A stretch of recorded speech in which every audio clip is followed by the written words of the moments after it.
اضرب يا اهلي. الاهلي يضرب من جديد ويعود عالميا من جديد.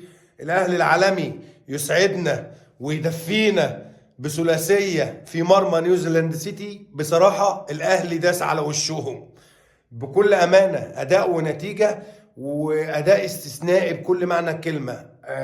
انا النهارده بصراحه مش عارف اشكر مين ولا مين ولا مين ولا مين ولا مين. الراجل اللي مذاكر الفرقه بشكل استثنائي، اللي حاطط تشكيل زي ما انا تمنيته بالظبط، بالتحديد حسين الشحات وعبد القادر على الطرفين، بالتحديد الاتنين 8 عمرو السولية وحمدي فتحي ووراهم ديانج 6.